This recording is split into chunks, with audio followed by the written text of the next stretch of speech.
All right, welcome back. We're in the home stretch now.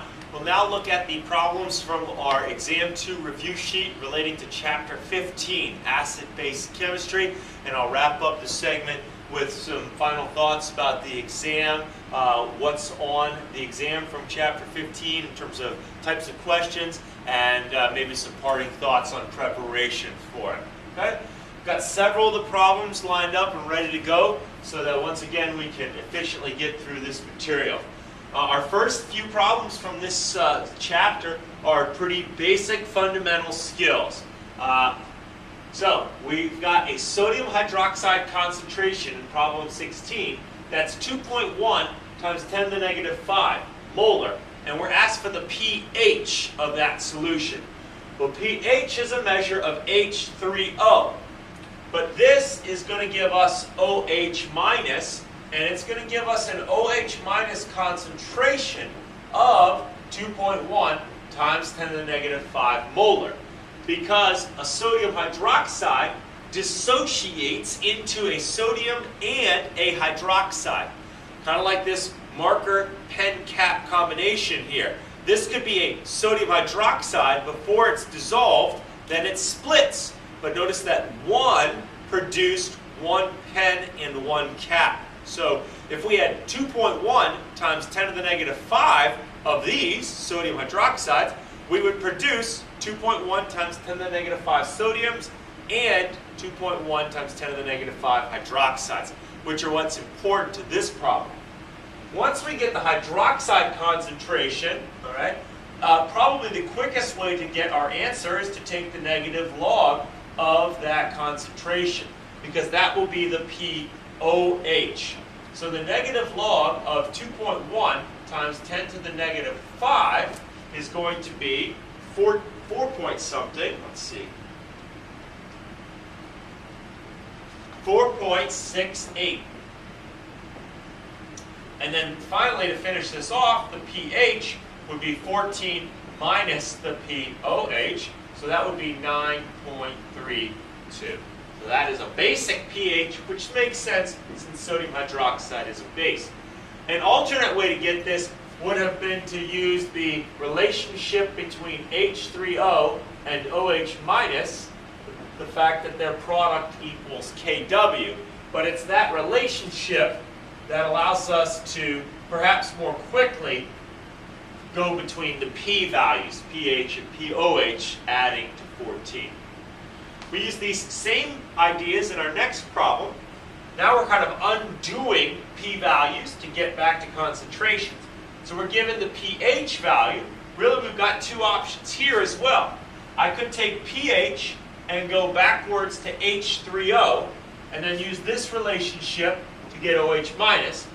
Or I could get pH and use it to find pOH.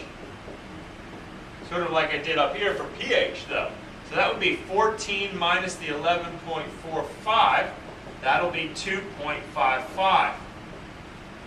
To undo any p-value, the concentration, in this case of OH, because it's pOH, would be 10 to the negative pOH. So that'll be 10 to the negative 2.55. Which is 2.8 times 10 to the negative 3 molar. Okay? 2.8 times 10 to the negative 3 molar. Okay. So now on your formula sheet, just a quick note about this, all of these different P relationships are there, but they all follow the same pattern. P of anything is always the negative log of it. And then to undo and get back to the concentration or the real number, you would do 10 to the negative p-value. So these really apply to four things. We've got them applying to H, OH, Ka, and Kb. And that gives us pH, pOH, pKa, and pKb. Right? And so I think on your formula sheet, I only give you the pH version, but you can adapt it to the other three as well. Okay? We use that in this next problem, 18, which I apologize, I realize has a typo in it. because it talks about boric acid having a pKa of 9.14, and then it says on the sheet, find the Kb of sodium benzoate. Well, that's impossible from boric acid. That should be sodium borate there, because borate is the the conjugate base of boric acid. Without even knowing the formulas, right? Here is clearly an acid, so borate, it would be a base. Ignore the sodium, that's just its spectator ion to neutralize it, right? So for a conjugate pair, just like the pH and POH add to 14, recall that the pKa plus the pKb add to 14. That's because Ka times Kb equals Kw, just like our water halves product equals Kw. Right? So probably a little quicker to find pKb here. It's going to be 14 minus the 9.14. So that's going to be 4.86. And then the Kb would be 10 to the negative pKb. Just like I did with OH. To undo the POH, I did 10 to the negative p-value of it. Here it's to undo the pKb and get the Kb, 10 to the negative pKb. That's going to be 10 to the negative 4.86, or 1.4 times 10 to the negative 5. 1.4 times 10 to the negative 5. Question 19 asks us to identify which of these salts would produce a pH neutral solution. So which one will be pH 7 when we add these to water? Okay. So to identify that one, we need to first split each of these salts into its 2 ion pieces. Okay? And then we want to consider each ion of each salt then for whether it has an acid or a base tendency. Okay? To be a neutral salt, we need both the cation and anion to be eliminated, to not have either a Ka or a Kb. So your Ka chart would come in handy for this one here. Now, because we did a few of these in class, a few things should be pretty quick. We can ignore any of the group 1 metals. None of them ever have a Ka or Kb associated with them. All right, so that made that a little bit of quick work. All right, and then we also ignore anything on our Ka chart that has a very large or very small Ka or Kb associated with it, or that's not on our Ka chart at all. You will not find bromine on your chart. Chlorine has a very small Kb, so we can cross it out from those two. Well, we're done actually. This one has had both ions crossed out, so it will be a neutral salt. But we can confirm that and just get a little more practice with this concept of salts and their acid or base behavior just by proving that all of the other ones have some sort of tendency. Okay? So NH4 has a Ka. Therefore, this would be an acidic salt, we know. NO2 minus on our Ka-Kb chart has a Kb. So sodium nitrite would be basic in nature. F minus has a Kb as well. So Kf would be basic. And iron is one of our 5 or 6 metals that we can find having a Ka. Therefore, iron 3 chloride would be acidic. So again, by default, we've shown that potassium bromide must be the neutral salt in this group right here. Okay. This is a great type of question for multiple choice, by the way, just keeping that in mind for the exam. Now I'm going to skip ahead to 26 because it's very similar. It asks us to do the exact same thing, except determine whether each is acid, base, or neutral. So again, we want to cleave each of our salts, okay, between the cation and the anion. Now we want to consider whether either ion has a Ka or a Kb. Well, again, potassium's not going to. but cyanide has a Kb. That makes it a basic salt. Okay. All right, ammonium iodide. Iodine is not on our Ka, Kb chart, but ammonium is, as we already saw up here, so this would again be an acidic salt because of the ammonium. In cobalt-2 chloride, chlorine is ignored because of that very small Kb, so it's really not reactive. But cobalt is one of our metals, just like iron was in the last example, that has a Ka. So this should be an acidic salt. In lithium nitrate, lithium is ignored because it's a group 1 metal. It's not one of the metals on our Ka chart. And nitrate is from a strong acid, so as a base it is very weak, has a very small Kb. So this salt is neutral, just like our KVR was up here. And in our last case, K2HPO4, we ignore the potassium, just like we've done 2 other cases so far, and that leaves HPO4, which has a Ka and a Kb. You need to consult your chart, and remember, you're not looking at the 2 numbers side by side. You're looking for the 2 different values. You must find HPO4, which has a 2- charge, in each column respectively. Right? The 2 things that are next to each other have different numbers of H's, okay, if you're finding them. What you'll find is that the Kb is the larger of those 2 values, and therefore this is a basic salt, the potassium hydrogen phosphate. All right? So that's how we handle those salt solutions.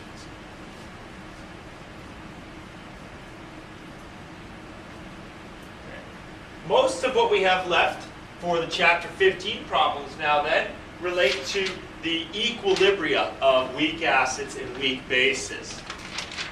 So our first one, we're dealing with hydrocyanic acid, HCN. We know it's an acid in this problem because we're given a Ka value for the substance. So all acids produce H3O plus and A minus. We're even told Ka equals 4 times 10 to the negative 10.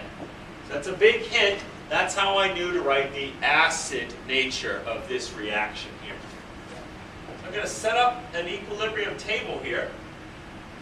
We're beginning with 0.45 molar hydrocyanic acid, and as usual, assume we have none of either of our products. So what's going to happen? Well, we don't know anything about equilibrium. That's what we're trying to find. We're trying to find the H3O concentration at equilibrium. So a small amount of HCN will react. That will produce equal quantities of H3O and A minus. So they'll each be X. And because our Ka is so small, I'm going to ignore the X relative to this starting concentration of 0.45. Again, that simplifies our math. That's the approximation method. Our Ka expression would have our products, H3O and A minus, or sorry, I'm using the generic there. That should be cyanide ion. Chop myself there. But you could use A minus and HA if you wanted to. But because we have the identities, we should go ahead and use their proper formulas. Okay. So we have our products, H3O and cyanide, divided by our cyanic acid here. So 4 times 10 to the negative 10 equals X squared divided by the 0.45 molar. So X squared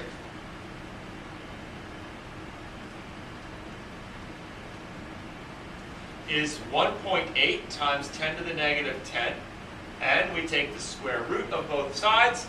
X is 1.3 times 10 to the negative 5. Now, let's reconcile our math with what the problem actually asked. What is the H3O concentration at equilibrium? Given how we set up our table, this is the H3O concentration at equilibrium.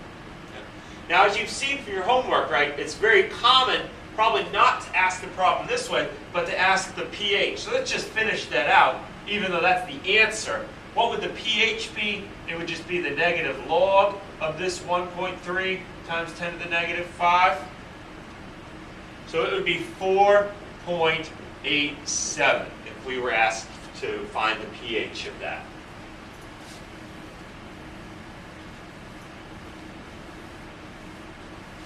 Our next problem switches natures from acid to base. And it deals with the weak base of the acetate ion, CH3CO2 minus. Now we know it's a base, again, because we're supplied a Kb. How will you know on your exam? Well, you're going to have to, analyze it a little more carefully. The negative charge here is a strong indication that it's a base, and it lacks any donatable hydrogens. Yeah, we have 3 hydrogens, but they're on a carbon. And remember, one of our main rules is you cannot take hydrogens away from a carbon, nor should you add them. So this thing is a base. That means it's going to produce OH minus, and then it would produce CH3CO2H. Notice how I added the H down here on the end where the oxygens were, not where those other hydrogens were. And there's a Kb that governs this reaction, 5.6 times 10 to the negative 10. All right. We're being supplied the starting concentration of our base, 0.15 molar. And we're asked to find OH minus at equilibrium. So it's really very similar to this problem here, but from the base perspective now. So what's going to happen? Some of our weak base is going to react. How much? X. It'll produce X and X of these products here, which would then each be represented by X at equilibrium. And because K is very small, this would still be about 0.51 at equilibrium. The Kb for this reaction has OH minus times the acetic acid, CH3CO2H, divided by the acetate, CH3CO2 minus.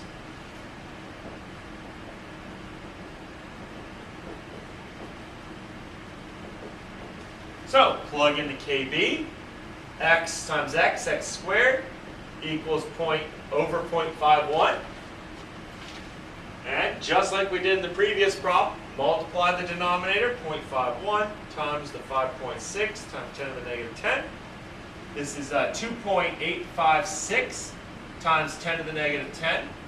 Take the square root of both sides, and you get 1.7 times 10 to the negative 5 molar.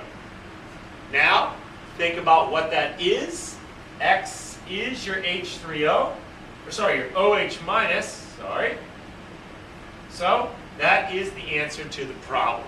1.7 times 10 to the negative 5 molar.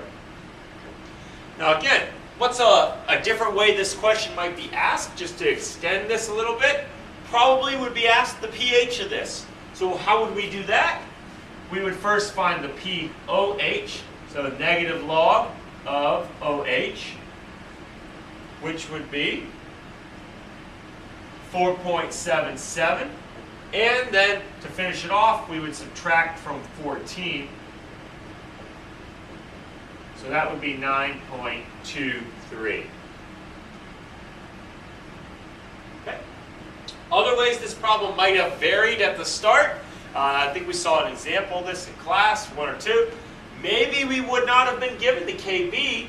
Maybe we would have been given the Ka of the weak acid. We'd have to first use that Ka to find the Kb, similar to what we did in a question a few problems ago. All right? So those are the little twists and turns that we can have on our problems. All right? But they all focus on the same equilibrium.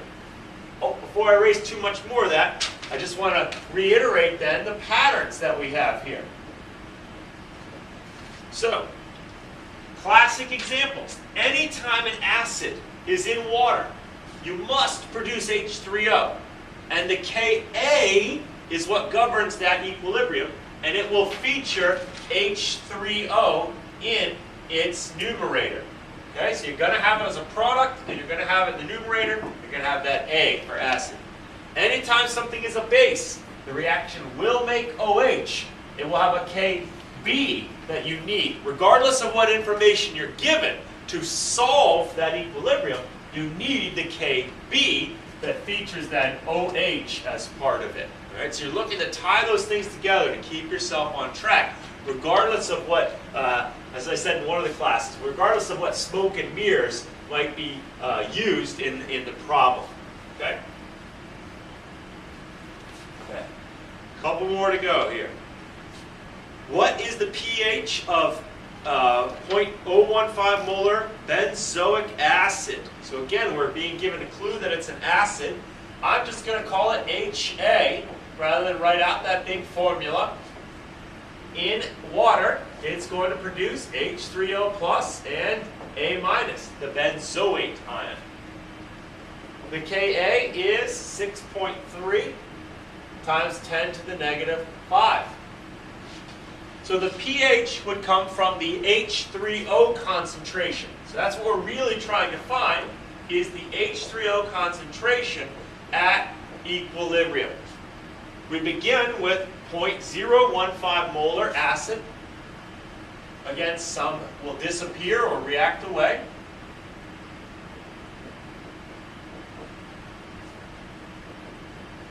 Now, to be honest, this is right on our borderline, I think, for using our approximation method. Yes, our equilibrium constant is pretty small, 6.3 times 10 to the negative 5. But it's also a really small starting concentration. But I'm going to go ahead and use the approximation method anyway. So write our Ka expression. We've got product H3O times benzoate ion divided by benzoic acid. 6.3 times 10 to the negative 5, x squared over 0.015. So x squared is 9.45 times 10 to the minus 7, and x is 9.72 times 10 to the minus 4. Now that's really 0.00097. So that amount, just to figure this out, divided by the initial amount, is actually 6%. So this one, probably should not have used the approximation method. We probably should have stuck with that minus x. Again, I really work hard when setting up exam problems to not fall in this gray area. Somehow this number snuck through on me. This really should have been intended to be the approximation method. So we'll stick with what we've got for this for right now. Now what is this x?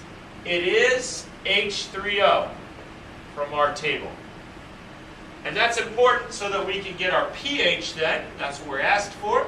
So it's the negative log of this 9.72 times 10 to the negative 4.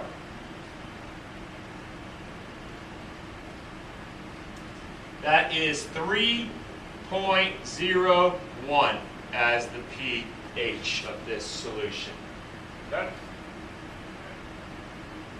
I see on the answer key I've put 3.03, so perhaps I did solve this with the more accurate use of the quadratic formula to get that 3.03 answer. Okay. All right, our last equilibrium problem to solve, again, involves a base. In this case, we are not trying to find the equilibrium conditions.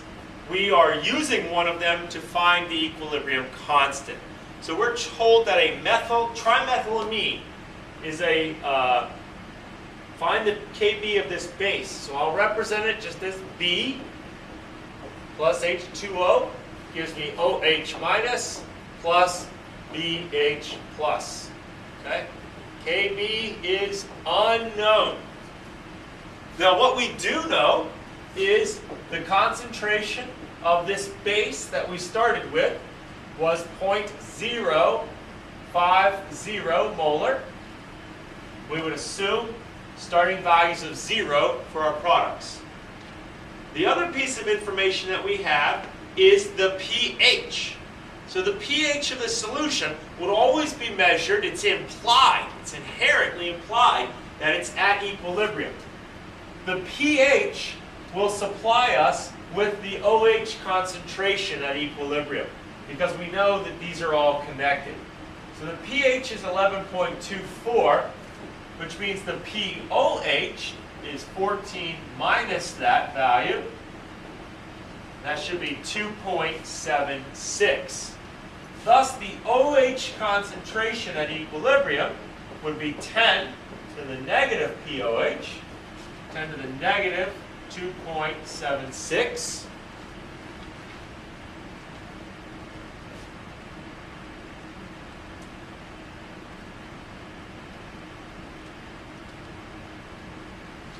That is 0.0017.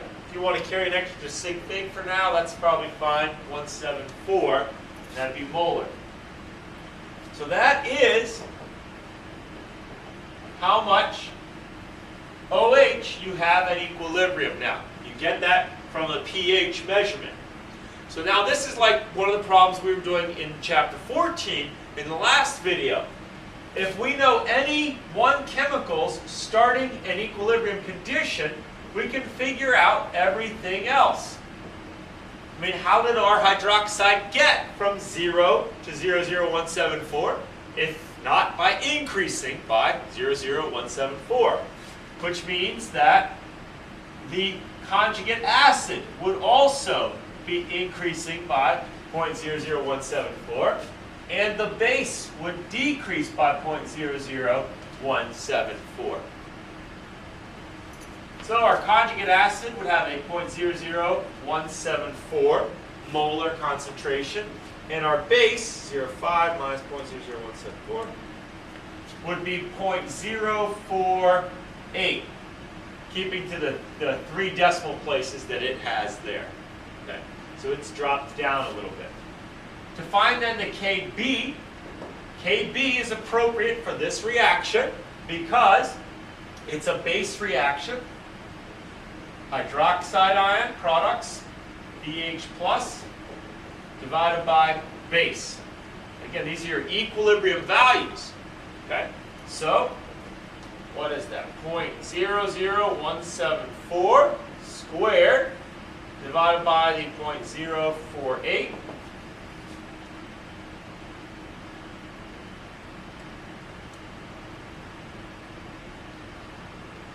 Comes out to be 6.3 times 10 to the negative 5. That's the Kb.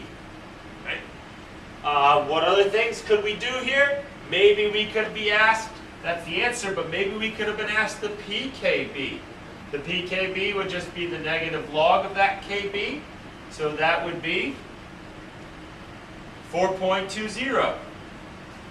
Maybe we could have been asked the pKa of the trimethyl ammonium cation, the BH+. We would just then subtract this from 14. Okay, so again, the little other relationships that could be invoked in these types of acid-base problems. Okay. Just 2 more to look at now. 24 and 25. 24, all of the following compounds are acids containing chlorine. Which is the weakest?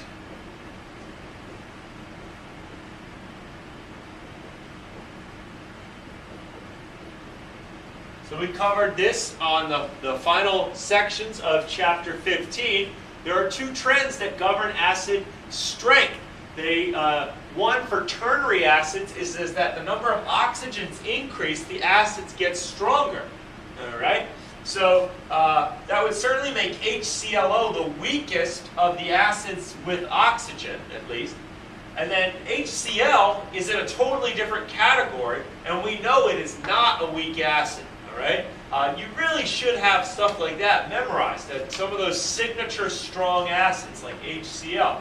So that means that HClO is going to be the weakest member of this group. Okay. This next problem, next question, sort of speaks to the same thing. It's a little more challenging. I'll show it to you in a second.